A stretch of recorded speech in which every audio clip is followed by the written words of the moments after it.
All right, let's dive into a skill that every single one of us uses, probably every single day, whether we know it or not: the art of selling. But hey, this isn't about becoming a car salesman or hitting quotas. Not at all. This is about a fundamental human ability: the ability to connect, to persuade, to influence. Let's get into it. So let me ask you something straight up. Just take a second and really think about it. Are you a salesperson? Now, I'm guessing your first reaction is probably no way, right? Especially if sales isn't in your job title. But the thing is, you are. We all are, every single day. Think about it. A parent convincing their kid to eat vegetables, that's selling. Someone on a job interview highlighting their best skills, yep, they're selling. Heck, just trying to get your friends to agree on a movie to watch, you're selling an idea. It's all about influencing and connecting. So to really get a handle on this essential skill, here's how we're going to break it down. First, we're going to do a big reframe on what selling even is. Then, we'll get into the winning mindset you need. After that, we'll talk about the art of truly understanding people. Then, how to guide a conversation. And finally, we'll see how this whole thing goes way, way beyond just a single sale. Okay, first up, the big reframe. You know, we've all got this image of a salesperson as someone who just talks and talks and talks. But that's the biggest myth out there. Selling isn't about talking, it's about connecting. So let's throw out that old, dusty definition. Here's the new one we should all be using. Selling is the art of influencing, persuading, and connecting with others. You see, when you look at it that way, it stops being about transactions and starts being about genuine relationships and understanding.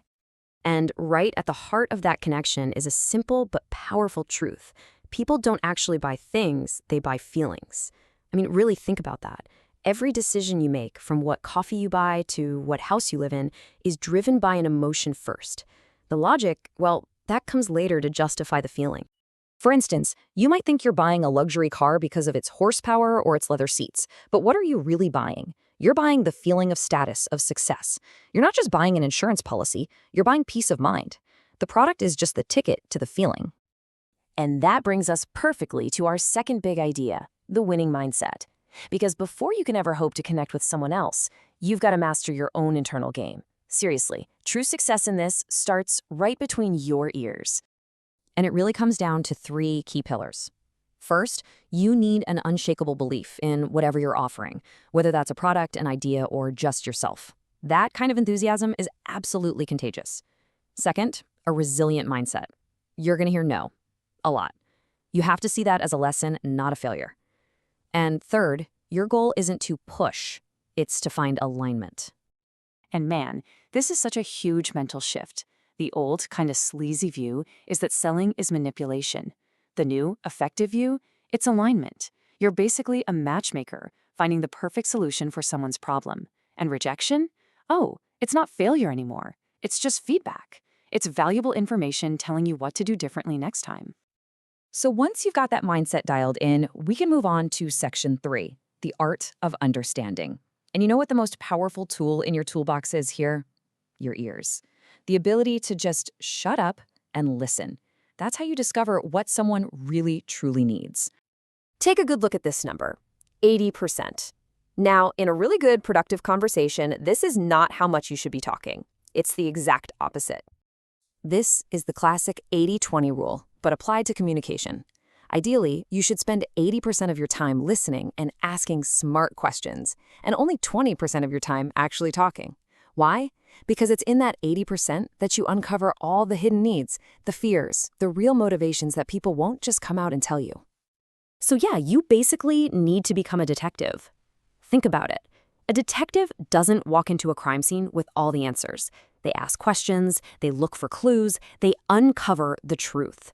You can't offer the right solution until you really deeply understand the problem. So stop assuming and start discovering.